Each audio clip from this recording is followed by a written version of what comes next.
When it comes to genres that have more than enough representation on the Switch, there's no question that puzzle games are near the top of the list. Sure, depending on the style, there's quite a lot of wiggle room to bring different flavors to the mix. But since most puzzle games are more on the subdued side, they really need to make the most of what sets themselves apart to try to be interesting. While some titles opt for some new twist on classic mechanics, others will go all in on some sort of novel theming, hoping to set themselves apart.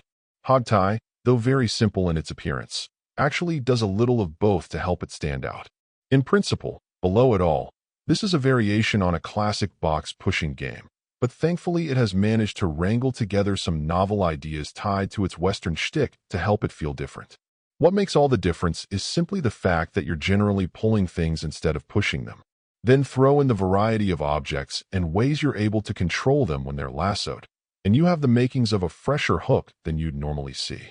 While it starts out more simply, with you throwing your lasso around a pig and pulling them back to the corral, new complexity is added when you start grabbing more than one at a time, or begin throwing barrels into the mix that you can use in a variety of ways as well.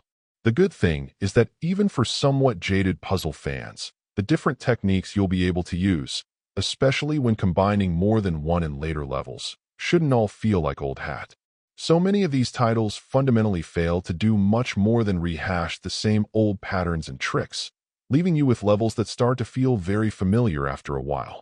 If you're willing to go all in with Hogtie's somewhat unique hook, understanding that it's still just a decent puzzle game at the end of the day, but not amazing, you should at least feel that it was worth a chance, though perhaps waiting for a sale first.